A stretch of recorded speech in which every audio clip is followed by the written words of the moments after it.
Lepis es una fotógrafa y educadora visual oaxaqueña que ha dedicado su carrera a capturar la riqueza cultural y social de México. Con una licenciatura en arquitectura, Eva se inclinó hacia la fotografía, combinando su pasión por las artes visuales en su interés en las personas y sus historias.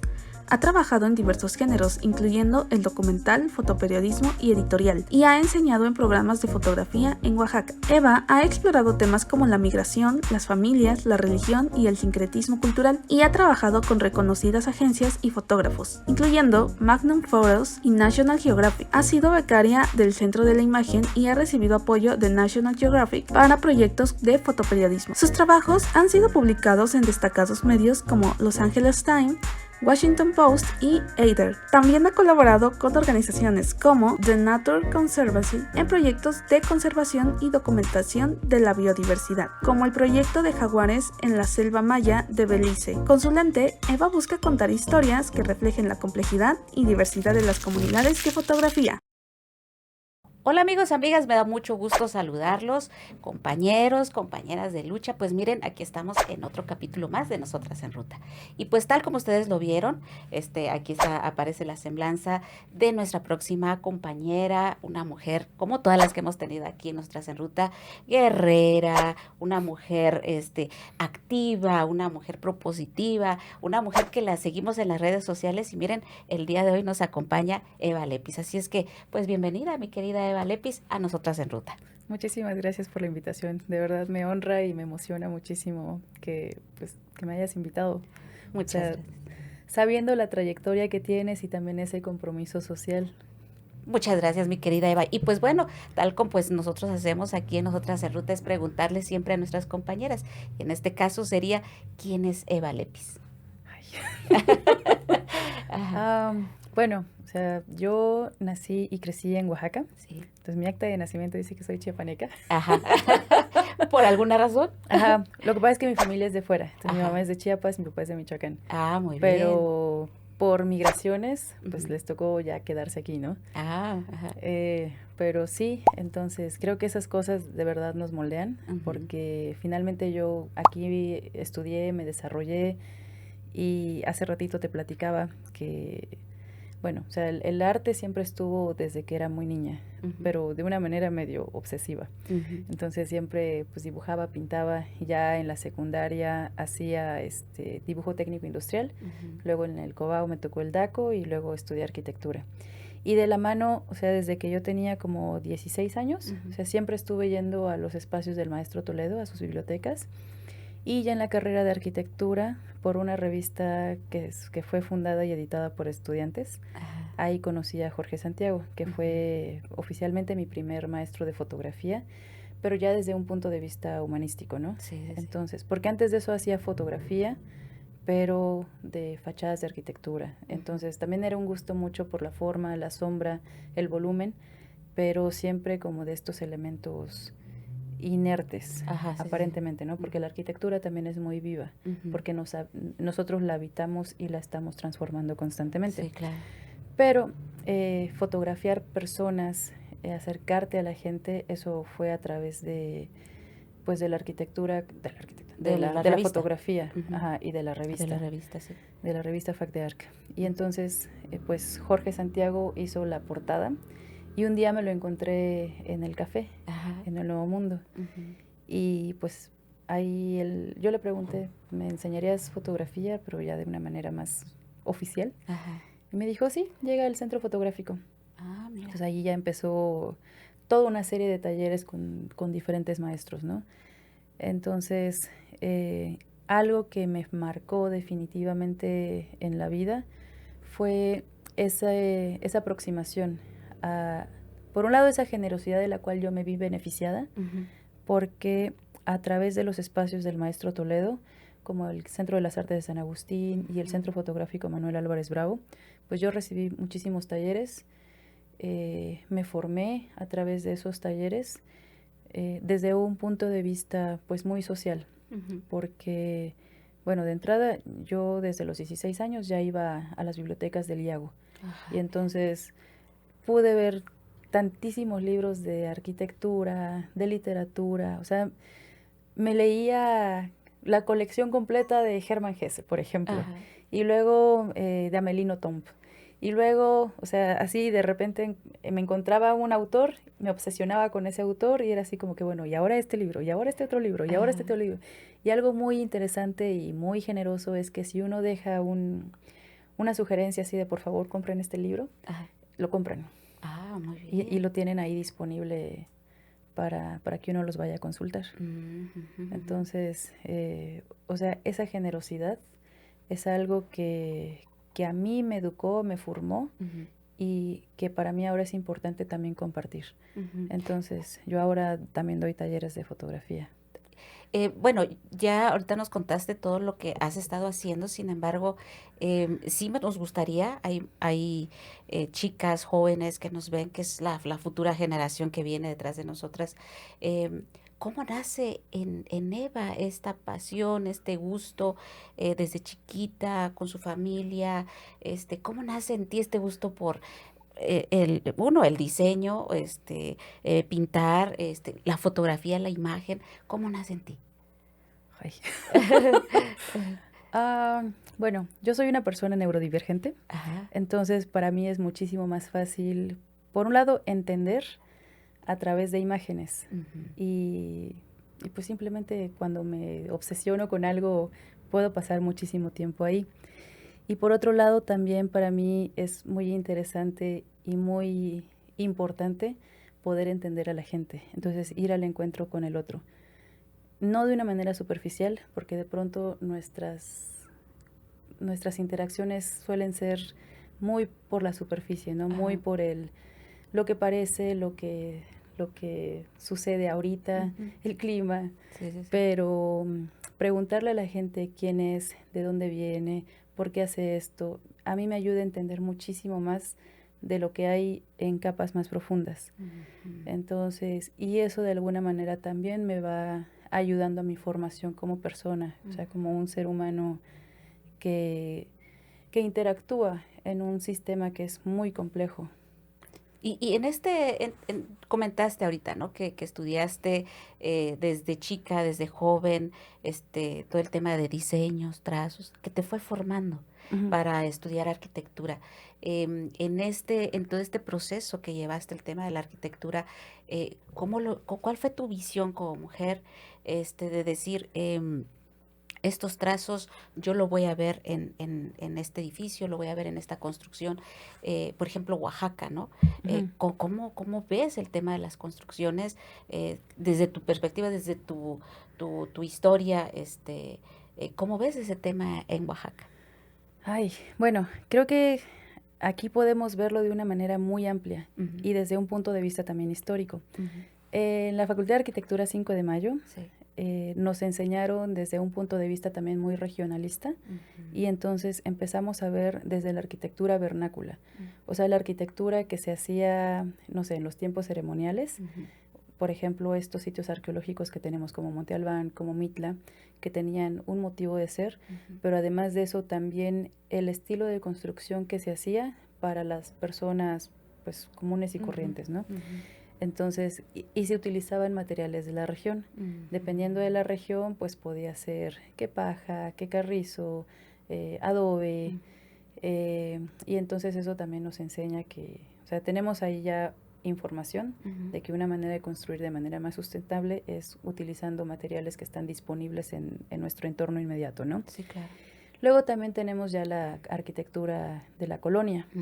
Entonces, ahora, cuando yo estaba en la escuela, arquitectura colonial sonaba como a cualquier otra palabra, ¿no? Pero ahora sabemos que la colonia, o sea, tener estas otras culturas que vienen y nos cambian todo nuestro paradigma, ya adquiere otro significado, ¿no? Entonces, eso también es algo muy interesante. Y luego también actualmente vemos que también las ciudades se van configurando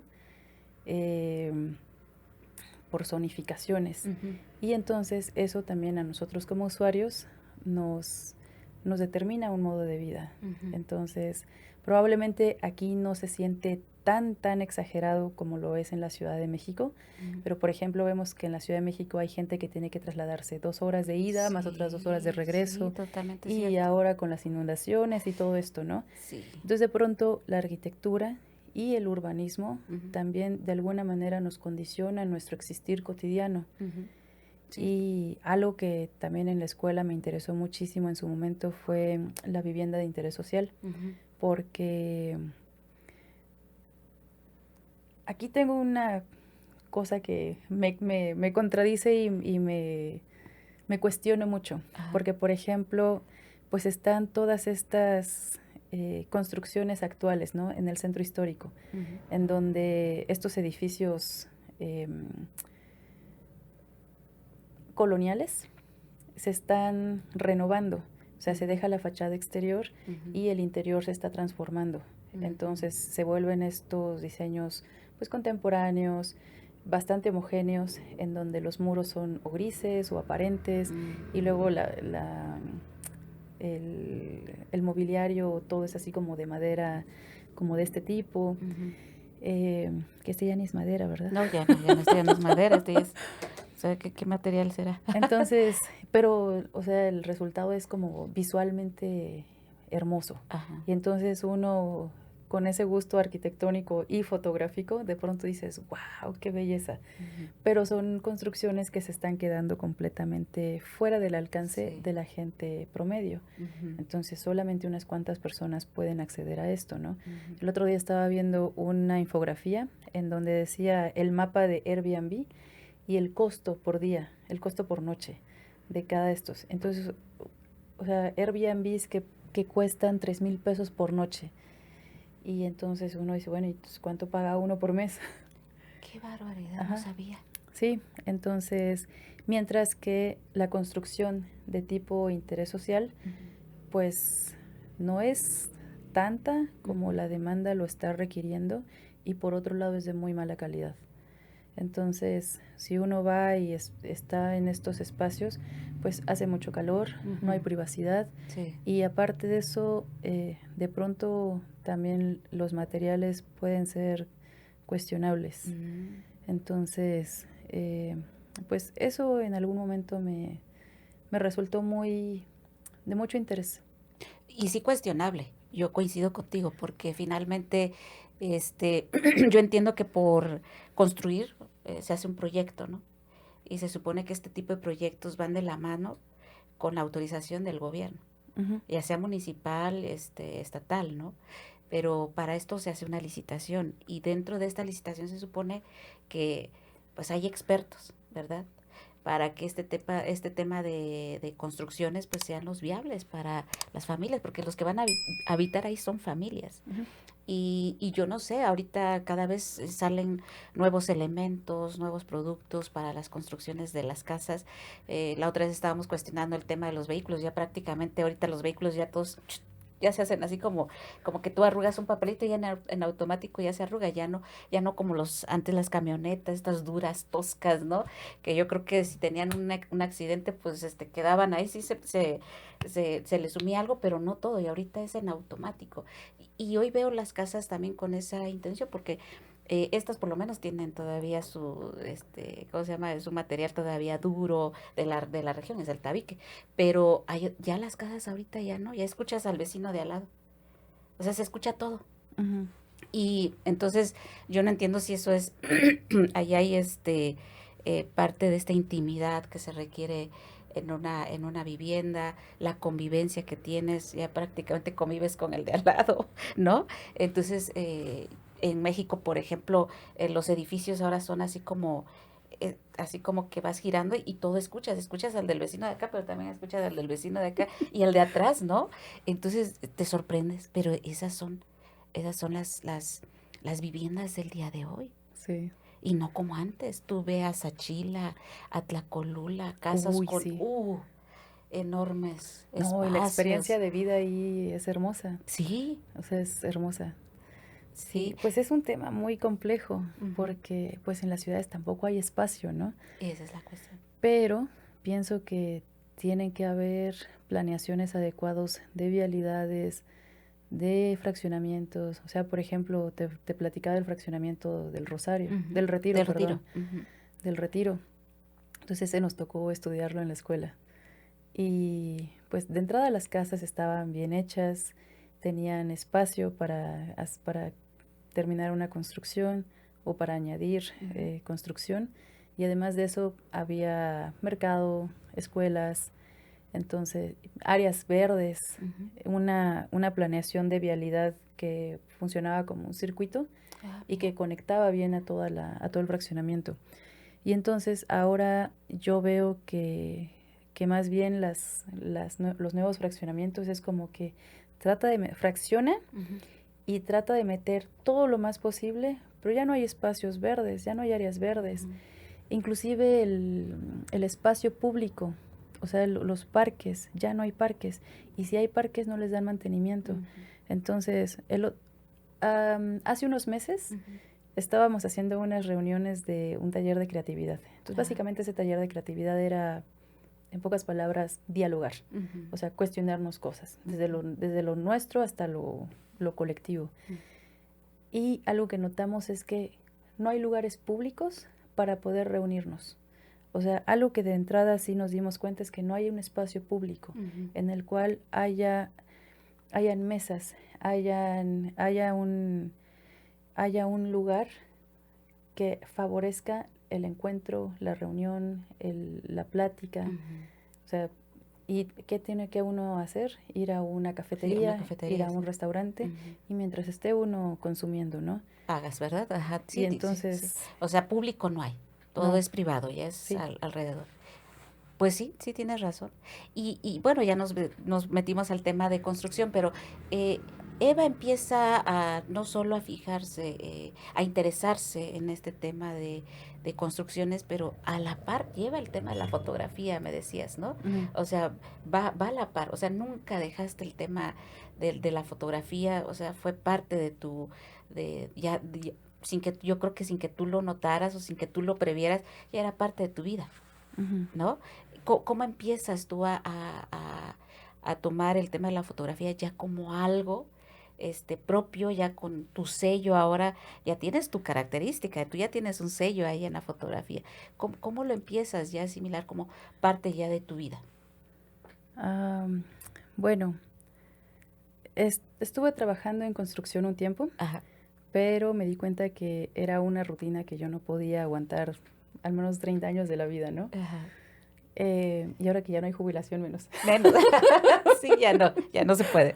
Entonces, pues yo necesito ambientes de mucho estímulo y estar cambiando cada cierto tiempo de lugar, de gente y todo esto. Sí. Y entonces actualmente trabajo por proyectos.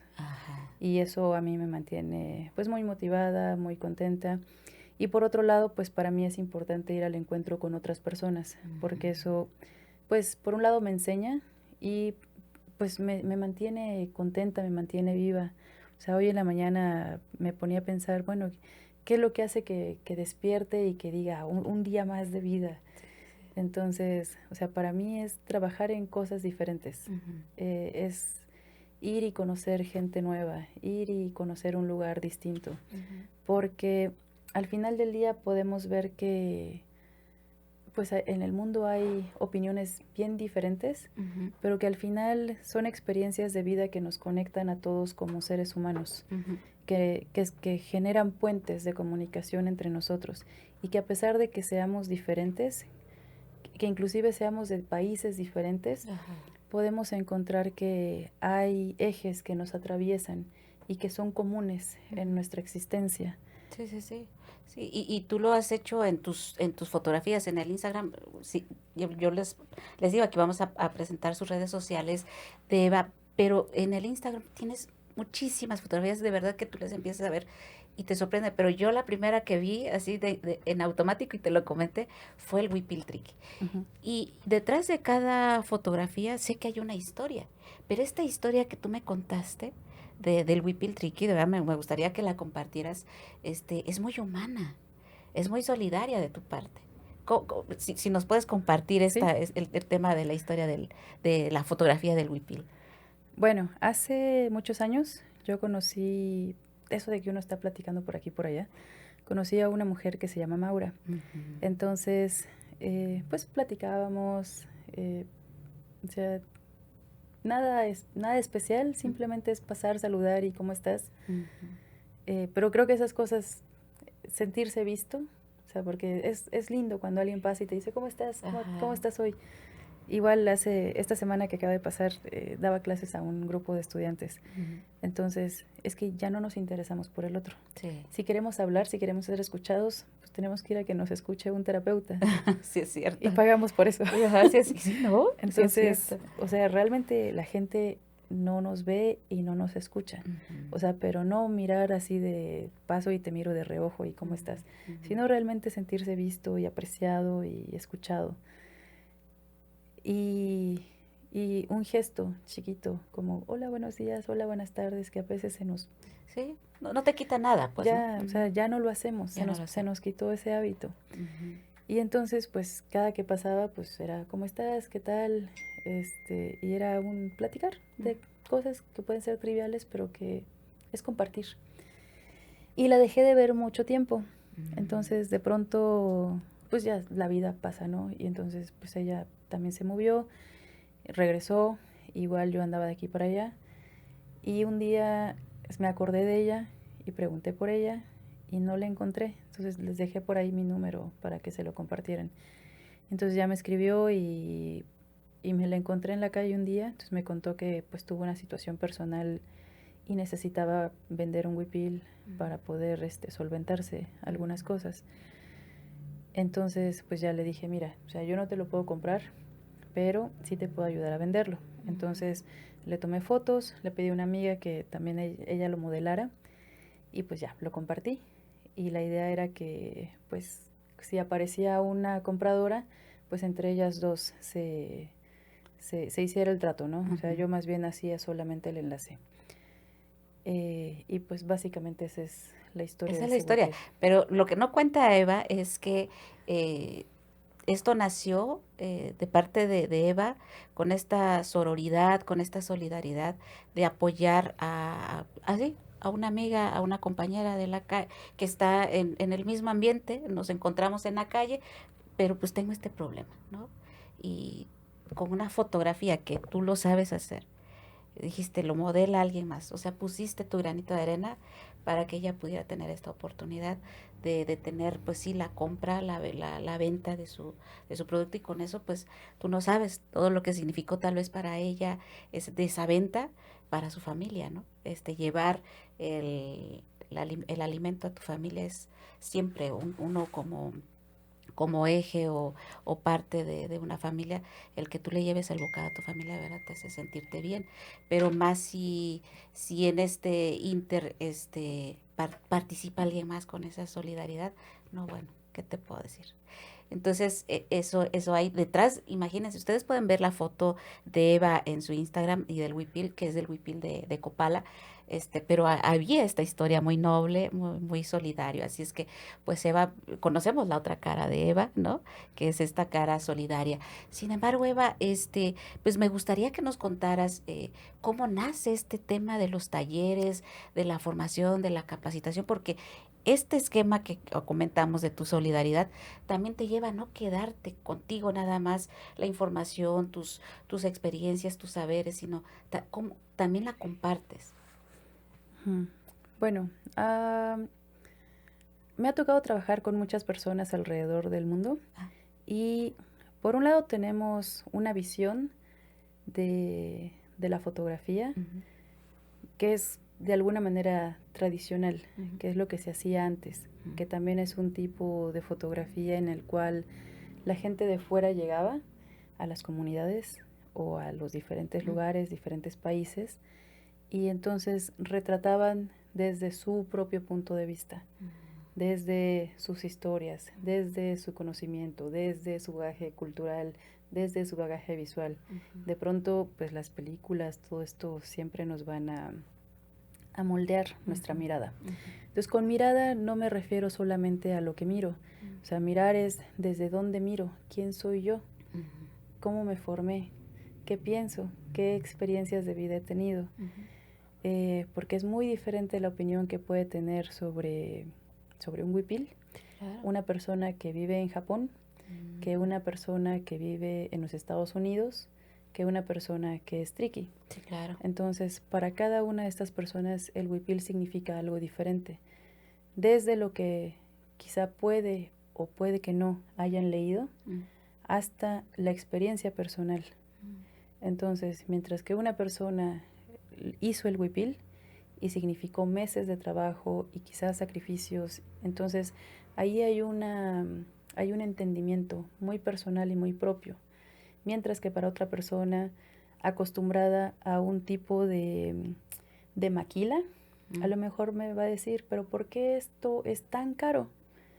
Y entonces ahí uno ya le tiene que explicar, bueno, ¿por qué esto? Entonces ahí hay un proceso de educación. Y a lo mejor una persona japonesa que tiene un bagaje cultural también diferente, que también ya está pues bastante industrializado, pero que también tiene una historia cultural muy rica, también puede tener una apreciación muy diferente. Sí, sí. Entonces, depende de quiénes somos, es como vamos a apreciar las cosas. Esa es nuestra mirada. Entonces, yo considero que es muy importante que por un lado nos cuestionemos quiénes somos como seres humanos y cómo miramos, qué estamos queriendo compartir. Sí. A mí me tocó aprender fotografía en un momento, o sea, hace más de 20 años, fue que estuve también tomando mis primeros talleres. Entonces, o sea, no me enorgullece mucho decir esto, pero hace más de 20 años, o sea, inclusive nosotros como mexicanos, de pronto la orientación era decir, es que tienes que buscar temas que tengan carnita, o sea, que sean o trágicos, o que tengan temas de violencia, o que tengan temas de discapacidad. Entonces, los mismos maestros, o sea, no extranjeros, o sea, misma gente mexicana, de pronto te decía, es que este tema no da para una historia, este otro tema no da para una historia. Y entonces, pues eso a mí me cuestiona mucho, ¿no? Sí. Porque, ¿por qué vamos a ir exponiendo a la gente? ¿Por qué vamos a ir hurgando la vida de las personas y convirtiéndola en algo trágico que genere una venta? Sí, O sea, sí. es como la revista Alarma, tan popular. Amarillista, ¿no? Amarillista. Completamente. Sí. Entonces, y esa es una revista pues que estuvo en circulación durante tantísimo tiempo y que probablemente ahora hay otras revistas que son el equivalente, ¿no? O sea, solamente hay que ver en redes sociales cómo es que la tragedia siempre jala más y genera más interacción y alimenta el prejuicio también. Entonces, creo que es muy importante que actualmente la gente aprenda a hacer fotografía desde quiénes son como seres humanos, si son oaxaqueños, si son chiapanecos, si pertenecen a alguna etnia, si pertenecen a alguna minoría, si pertenecen a quienes sean, que se enuncien y que desde ahí digan mi experiencia es esta y quiero compartirla y quiero hablar de tales cosas. O probablemente no quieran hablar de su propia comunidad, pero que cuando hablen de otras personas y de otras comunidades, también lo hagan desde una sensibilidad que toque a la otra persona y que la respete y que la dignifique, no que la explote. Sí, no que la utilicen, no que las redes sociales de repente sí me sorprenden mucho porque con una sola imagen pueden sobreexponer a otra persona, ¿no? Sí. Entonces eso creo yo que sí hasta dónde también violas el derecho de la persona, hasta dónde también el exponerte, si lo haces de manera personal en las redes sociales, hasta dónde también tú lo quieres hacer público también, ¿no? Pero siempre va con otro enfoque. Sin embargo, lo que tú dices es cómo, por qué, ¿no? ¿Qué es lo que nos lleva a generar esta imagen, sobre todo este tipo de valores que aún sí tiene México y que pareciera que no lo hay, no existe o como que ya cambió todo ese esquema? Entonces, ahora lo que te ha tocado vivir, tú has participado a nivel no nada más nacional, internacional, tus fotos, tus fotografías dan muchos mensajes, ¿sabes, Eva? Dan muchos mensajes y estos mensajes,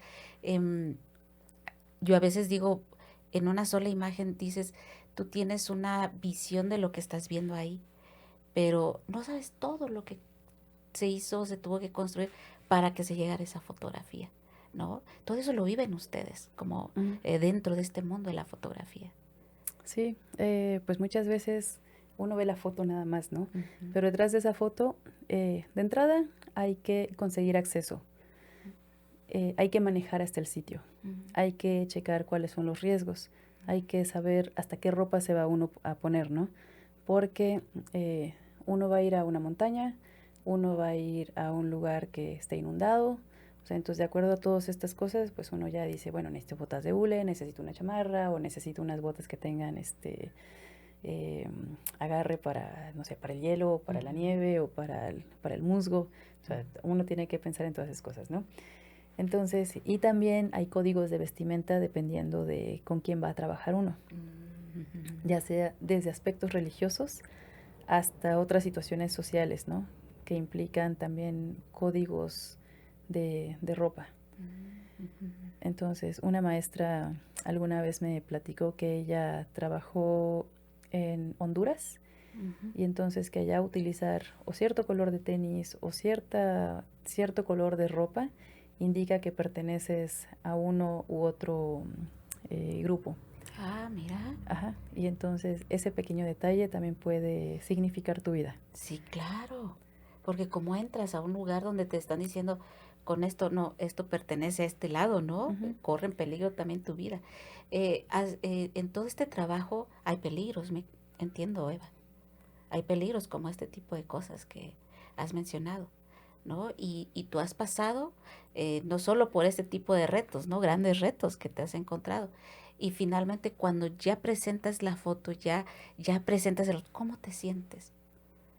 Pues es de pronto la imagen visual Ah, se convierte en algo secundario porque al menos la forma en la que me gusta trabajar es poniéndome muy en contacto con las personas. ujú, Y entonces, pues eso significa pasar tiempo con la gente, platicar, eh, no sé, comer, tomarte algo, hacer un viaje.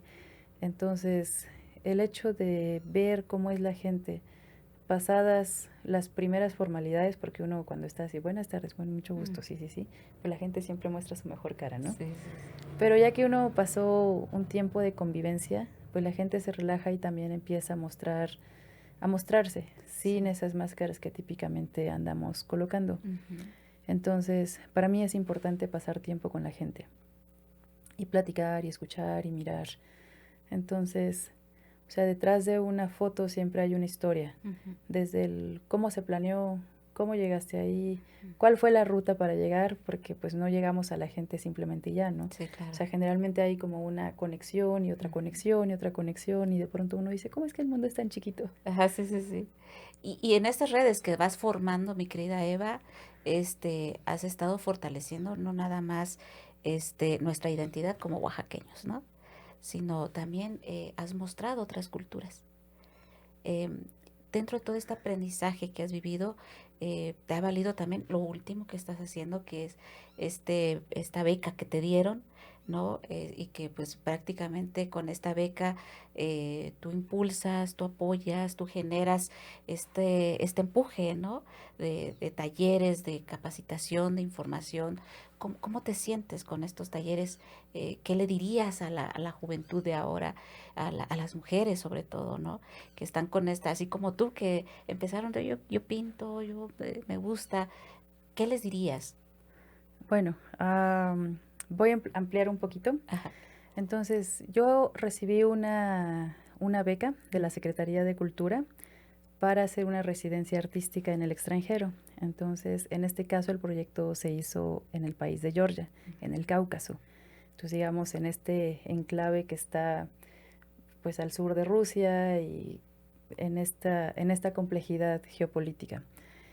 Eh, por un lado, eso habría sido muy difícil si yo lo hubiera hecho con mis propios medios, si no es que prácticamente imposible, porque pues de entrada es muy caro llegar allá, ¿no? Y por otro lado, fue muy interesante culturalmente porque de pronto a pesar de que somos muy diferentes y de que estamos en latitudes súper distantes, fue interesante ver cómo hay realidades que son bastante comunes para la gente de allá y para la gente de acá.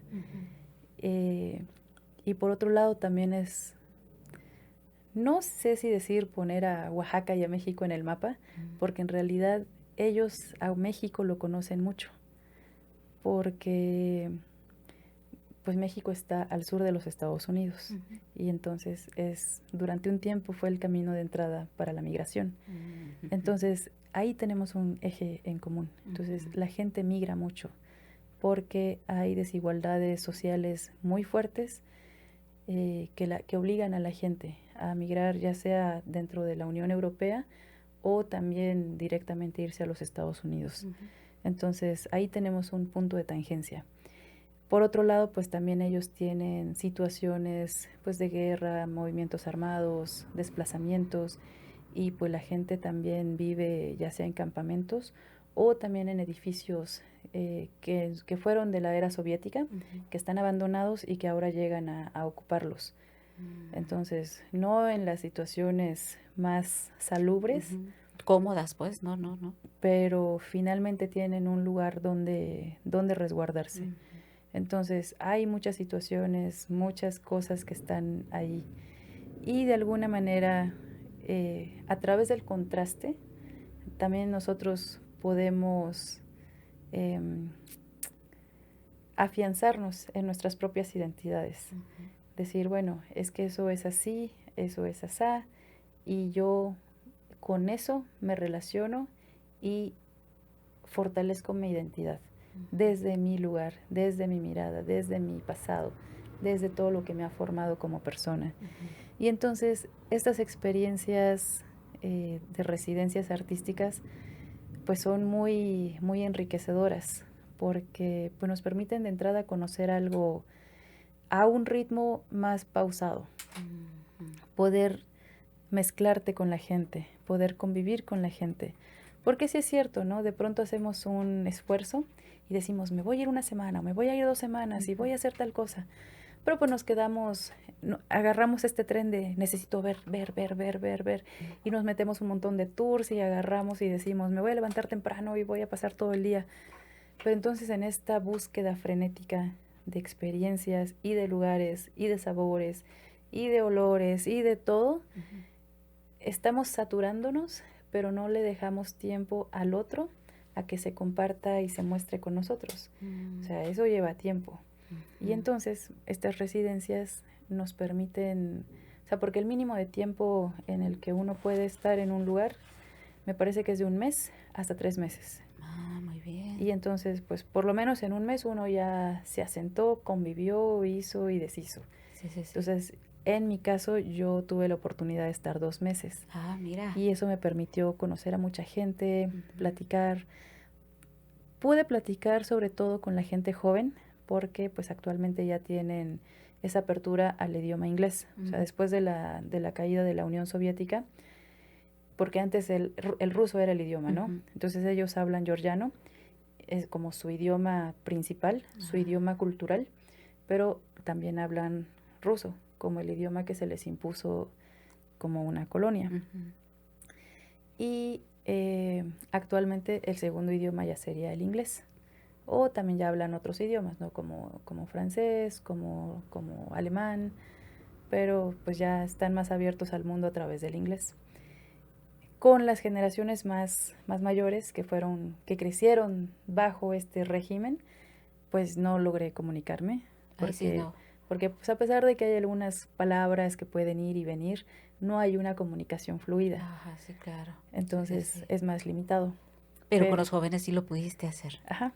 Y entonces pues pues ellos comparten su día a día, lo que piensan, sus luchas, sus deseos, sus anhelos y ese fuego que tienen, porque allá la gente también se manifiesta bastante. ¿Sí? Sí, se manifiestan mucho. Entonces también tienen ese sentido muy colectivo y también muy desde la familia. Entonces allá en esa población por lo menos, sí la gente es muy orientada a la familia, a la comunidad, y eso es algo que también se me hizo muy hermoso. Ujú. Entonces, de pronto al principio parecen muy fríos y distantes, Ajá. pero pasadas ciertas barreras ya hay una convivencia hermosa. Y le abren a uno la puerta y conviven y te dan mucho de comer y de beber. Y bueno, esta experiencia te llevó a, gracias a esta beca, a conocer otro tipo de cultura, a conocer otras formas de expresión, de identidad.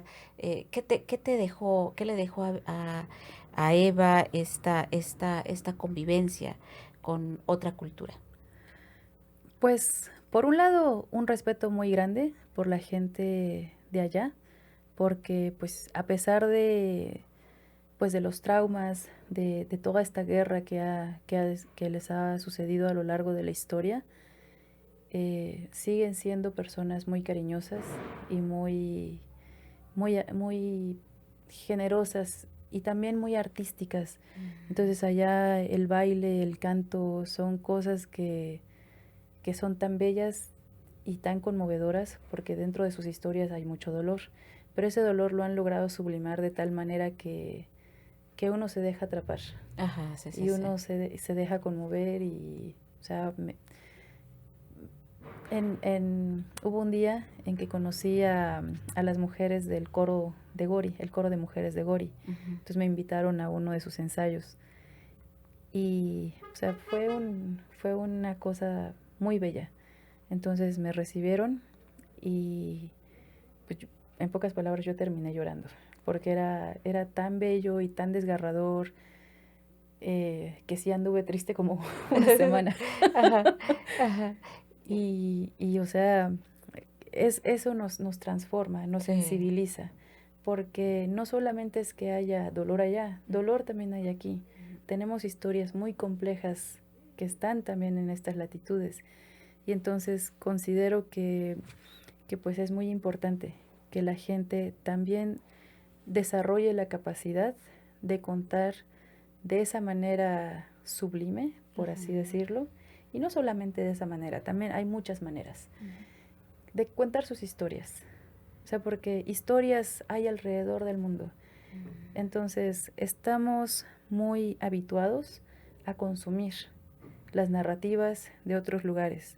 O Las de los narra que ganaron o de los que Sí, no tienen el poder, ¿no? exactamente. Ujú, Entonces, estamos muy acostumbrados a consumir esas narrativas que ujú, también se llaman cine, que se llaman música, ujú, pero consumimos música y cine o sea, de manera principal, o sea, hay muchas otras manifestaciones de otros lugares, ujú, pero realmente qué consumimos que sea nuestro y ujú, que esté visibilizando las situaciones que vivimos nosotros, que ujú, nos atraviesan y que probablemente ni siquiera estamos enterados o que también se nos ha dado de una manera desinformada. ujú, ujú. Totalmente de acuerdo. Entonces, creo que es importante que la gente, no de una manera perfecta, porque también los estándares siempre suben, ¿no? Y de Ujú, pronto es como que sí, necesitamos efectos especiales y un presupuesto gigantesco ujú, y la cámara más cara del mercado y el lente que es más complicado. Entonces, lo que tengas, un teléfono, ujú, pero haz una narrativa de tal manera que estés contando tu historia, contando la historia de tu comunidad, contando la historia de tu familia, contando la historia de tu papá, de tu tía, de alguien, ¿no? Entonces, creo que es importante que reflexionemos y ujú, que nos atrevamos a crear. Es importante que nos atrevamos a crear, porque yo no, o sea, podemos platicar, ujú, pero ¿quién mejor que tú sabe cuáles son las historias ujú, y qué historias se comparten y desde dónde y desde qué sesgos también, ujú. porque hay muchos sesgos. Sí, sí, sí, cada historia, si tú la quieres contar, la puedes contar, este, desde tu interés, desde tu ego o desde tu poder, Ujú, ¿no?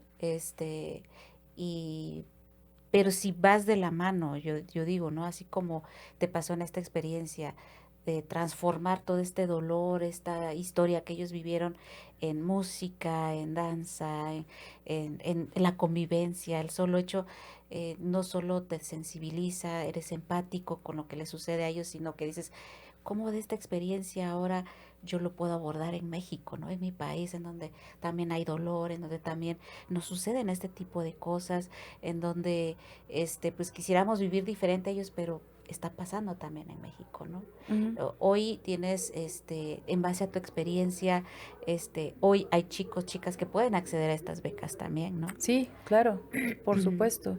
Entonces, que se metan a la Secretaría de Cultura Ajá. y que ahí se descarguen toda la información, porque hay muchísimas becas que están disponibles. Por ejemplo, algo que allá a la gente le sorprendía era que, o sea, de entrada, para muchas personas, yo fui la primera mexicana que conocieron. Ah, mira. O sea, para muchísima gente, o sea, me decían, es que tú eres la primera clienta mexicana que tengo. Es que sí sé de México, pero aquí no llegan los mexicanos.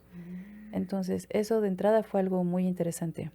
Y yo ya les conté, bueno, es que yo estoy aquí por una residencia artística, mi gobierno me pagó para poder venir y ellos se quedaban así como que, ¿cómo? ¿Tu gobierno paga por esas cosas? Y yo, sí. Entonces, creo que ese es uno de los beneficios que todavía nos da nuestro gobierno, ¿no? O sea, están habiendo recortes a ciencia y cultura, entonces sí están habiendo recortes, pero por lo menos todavía hay algunas becas que están funcionando. Y que pueden apoyar, ¿no? Sí, y que pueden apoyar en la creación. Entonces, para que la gente también cuente sus propias historias. Entonces, es importante notar que los jurados, cuando escogen los proyectos, buscan un proyecto sólido, buscan una opinión, una mirada que tenga un punto de vista muy particular. O sea, no buscan cosas que sean genéricas, así de, bueno, es que todo el mundo está hablando del mezcal. Ok, sí, pero ¿desde dónde? ¿Cómo es que afecta o cómo es que te ayuda a crecer o cómo es, o sea, cuál es la historia de tal manera que sea muy particular? Porque tópicos hay muchísimos. Entonces, yo me acuerdo también que había una discusión muy habitual en los proyectos alrededor de la fotografía, así de, pero es que eso ya se hizo, pero es que eso ya se hizo, pero es que eso ya se hizo, no hay nada nuevo, no hay nada nuevo que contar. Es que sí hay muchas cosas que son nuevas que contar, porque el tiempo cambia, las realidades que nos atraviesan cambian, entonces, y los mismos actores que son parte de esas realidades cambian. Entonces, hay muchas historias que se pueden contar, hay muchas historias que simplemente requieren un ángulo, algo muy específico, y eso sí lo tenemos, pero hay que reflexionar, hay que escribir, hay que sentarnos un rato y decir, bueno, ¿quién soy yo? ¿Quién soy yo? Porque a veces creo que ya no tenemos hasta nuestra identidad. Ya no nos preguntamos eso, porque nos hemos dejado influenciar mucho por el exterior.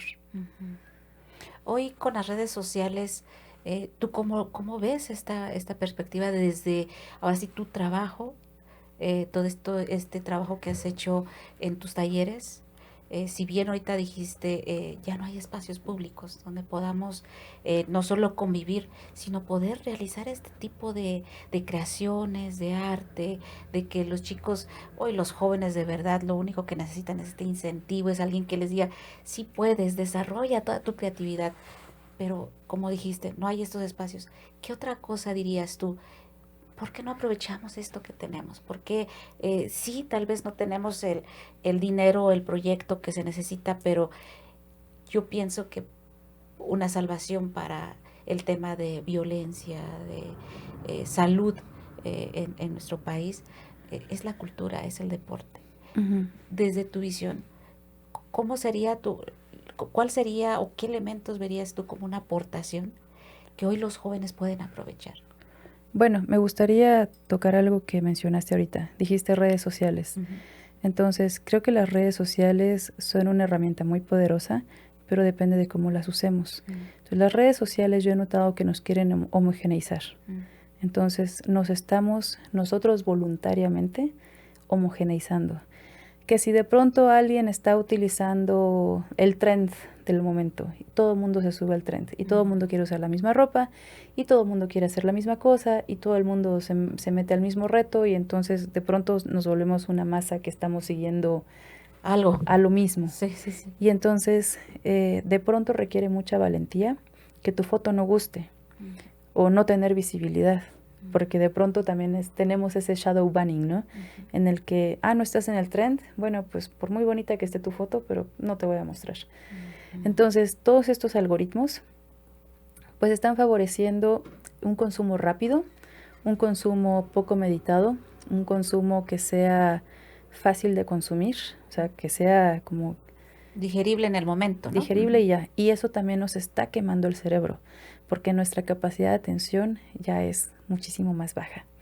O sea, ¿cuántas veces hemos tratado de agarrar un libro y de repente decimos, nos distraemos, ¿no? O, ¿qué acabo de leer?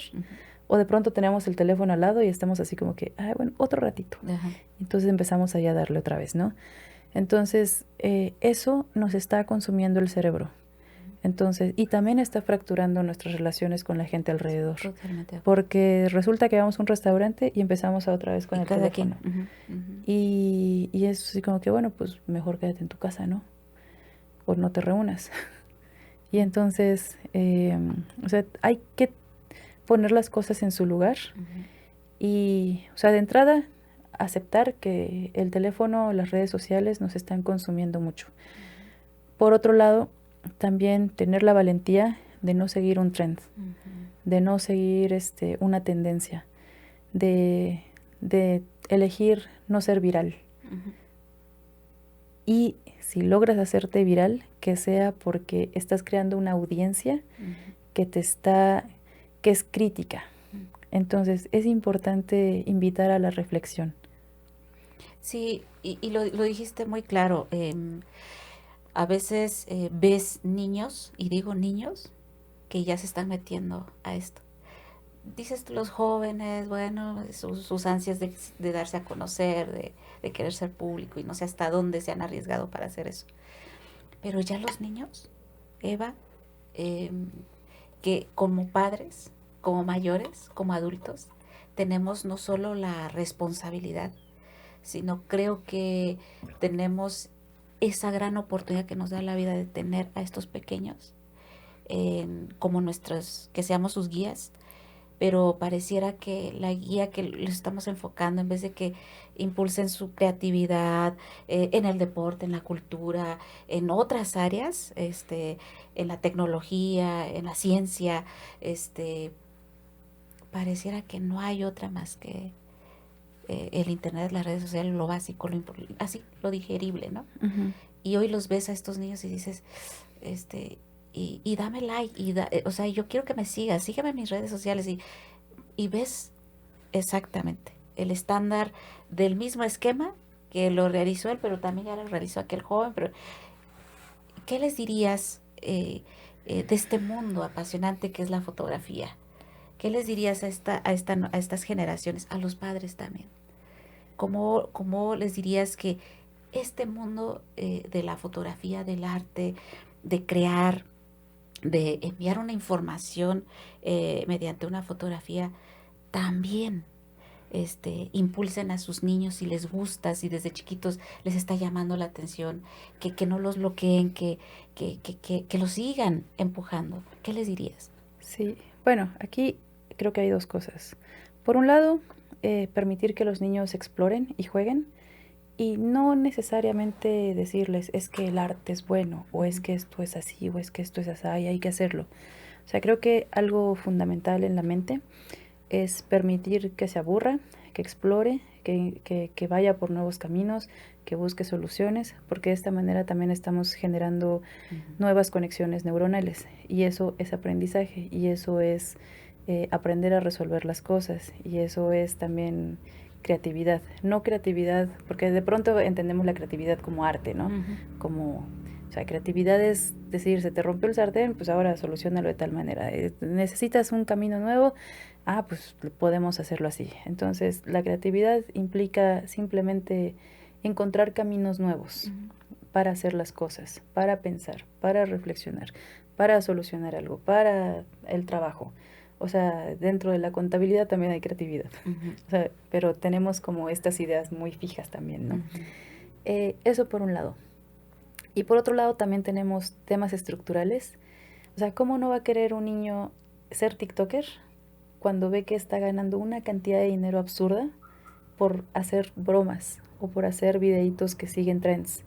Cuando un doctor que estudió cuántos años en la universidad y que se quema las pestañas y que se desvela y que lleva una vida de pronto difícil y que no se puede comprar un carro, o que trabaja en el hospital y no tienen insumos y que se están manifestando en la calle. O sea, de pronto un niño en su practicidad, porque los niños también son bien inteligentes, van a decir, ¿yo por qué quiero sufrir? Si la vida, si el dinero, si la comodidad está en ser TikToker.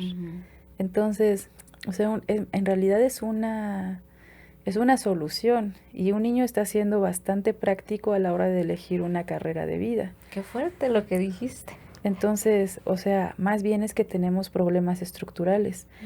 ¿Cómo voy a sentirme feliz de ser arquitecta o de ser doctora o de ser contadora o de hacer un trabajo como una ingeniería si veo que estar en redes sociales me deja más dinero sin un riesgo, bueno, a menos que se hagan cosas terribles, ¿no? pero, o sea, ¿por qué? O sea, por ejemplo, el trabajo de docente. Un docente está formando a una generación, pero la docencia no tiene apoyo. O sea, pero de una manera que sea real, ¿no? O sea, yo me pregunto, ¿cómo es que hay trabajos que son tan sobrepagados, pero a un docente, por ejemplo, en una universidad se le pagan menos de 100 pesos por hora? Por hora. Menos impuestos. Entonces, o sea, ¿cómo es posible?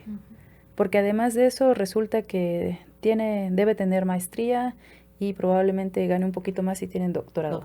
Sí. Pero todo eso cuesta. ¿Y qué tanto es ese poquito que le aumentan también? Sí. ¿Qué tanto es? Entonces, ¿cómo es posible que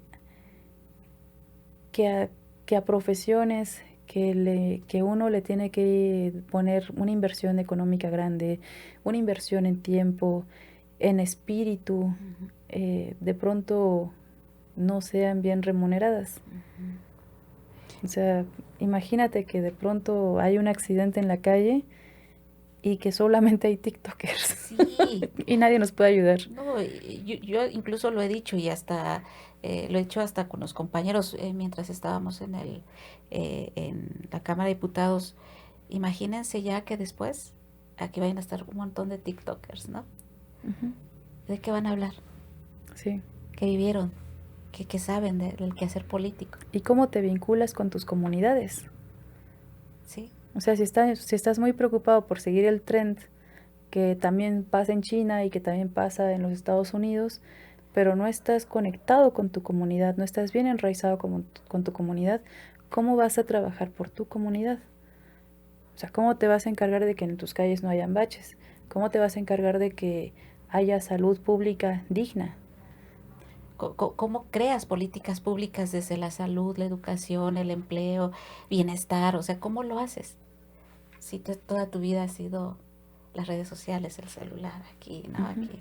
Entonces, eso, hoy que está muy cuestionable el tema de la Guelaguetza, por ejemplo, ¿qué pasó, no? Sí. Está cuestionable el tema de gastaste el dinero de los oaxaqueños más para traer artistas que lo que recaudaste. Sí. ¿A qué te refieres con impulsar la economía regional, la economía estatal, cuando quienes realmente se vieron beneficiados? O sea, ese tipo de cuestionamientos, y quienes estuvieron llevando a cabo la Guelaguetza, difundiendo el tema de la Guelaguetza, los TikTokers. Contrataste a estos jóvenes chavos que se dedican a esto, pero la culpa no lo tienen ellos, es quién está generando este tipo de gobierno para que suceda este tipo de cosas en nuestro estado. Cuando hay una demanda constante de salud, Sí. cuando está la evidencia precisamente en las redes sociales de hospitales sin insumos, sin alimentos. Sí, considero que las personas que están al frente en redes sociales, que son de alguna manera gente que puede influenciar la opinión pública, tienen una responsabilidad fuerte, porque por un lado sí es cierto, son los hospitales, pero también hay que checar qué hábitos estamos promoviendo, ¿no? Porque de pronto hay hábitos de consumo que son muy dañinos. Y, o sea, como un líder de opinión, considero que es importante que también compartan información que sea sana para la gente, que invite a la reflexión. Sí, totalmente de acuerdo. Pues miren, ya nos metimos a temas así sociales y muy importantes porque finalmente, pues es lo que le duele también a la ciudadanía. En un colectivo vivimos, en un colectivo vivimos y compartimos en sociedad y hay muchas cosas, muchas responsabilidades como ciudadanos y ciudadanas. Sin embargo, mi querida Eva, pues ya estamos prácticamente terminando y pues sí, estoy muy encantada de que nos hayas acompañado aquí Nosotras en Ruta. De verdad para nosotros tu trabajo que lo hemos visto, te seguimos en el Instagram, de verdad, nos quedamos, yo personalmente estoy muy sorprendida, admirada por tu trabajo y pues sí nos gustaría, el sello de Nosotras en Ruta nació precisamente por el tema de la paz. Así es que nos envíes tu mensaje desde tu visión. Creo que una manera en la cual podemos hacer paz, porque pienso que la paz se hace, no sucede, se hace. Y que tenemos que buscarla primero en nosotros mismos. O sea, pero no de esta manera romántica de que, ay, sí, y que la paz, y que ojalá un día pase, ¿no? O sea, creo que son acciones. Son acciones en el cual vamos a elegir si vamos a confrontar, si vamos a elegir estar informados o si vamos a elegir creernos lo que consumimos sin una reflexión previa, sin contrastar la información, porque, o sea, creo que eso nos sume en una actitud de entrada de un consumo constante, ¿no? Estamos todo el tiempo viendo. Y luego no estamos pensando quién hay detrás estamos reaccionando. Entonces considero que es importante bajar la velocidad y reflexionar.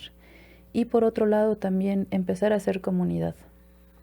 Entonces la paz se construye también a través de la comunidad, de que tengamos nosotros lazos con la gente, pero no como para crear antagonismos desde posturas como ahora soy yo y contra ti, porque de pronto hay también guerras étnicas, hay guerras nacionalistas, entonces hay que tener cuidado, ¿no? Con los discursos que también se van construyendo. Entonces considero que la paz se construye desde la información, desde el diálogo, pero elegir reflexionar y elegir tender estos puentes de conexión. Porque, o sea, el mundo es de muchos colores, el mundo tiene muchas diferencias, entonces creo que a pesar de que somos diferentes, podemos tender puentes de respeto, de dignidad y de comunicación. Sí, totalmente de acuerdo. Pues yo coincido con Eva, sí es muy importante y yo siempre lo he dicho, aceptemos nuestras diferencias. Desde ahí, desde aceptando nuestras diferencias, empecemos a ser empáticos, comprendernos y entre todos pues sacar, como lo dijiste también, ¿no? La verdad no es absoluta, ¿no? Hay muchas verdades y dentro de todas esas verdades ir creando este tipo de estrategias donde podamos coincidir, que las coincidencias nos ayuden y nos formen pues a un recorrido más solidario, más armónico, donde podamos reencontrarnos sí como hermanos, hermanas, pero aceptándonos desde esas diferencias, ¿no? Pues muy bien, Eva, muchísimas gracias por compartir con nosotros en Ruta tu experiencia, tu labor, tu trabajo. Miren, vamos a estar compartiendo aquí en la cintilla tus redes sociales, síganla por favor, miren, chequen su trabajo, de verdad es un trabajo digno de admirarse, mi querida Eva. Así es que te felicitamos, te admiramos y pues sigue llevando el nombre de Oaxaca muy en alto. Así es que muchas gracias, Eva, por acompañarnos. De verdad estuvimos muy contentas, muy contentas aquí en Nosotras en Ruta. Así es que aquí van a aparecer las redes sociales también de Nosotras en Ruta. Les agradecemos mucho la suscripción y pues decirles a ustedes que nos ayuden a compartir la historia de Eva Lepis. Así es que un saludo a todos ustedes y pues con esto nos despedimos. Nos vemos hasta la próxima, amigos y amigas.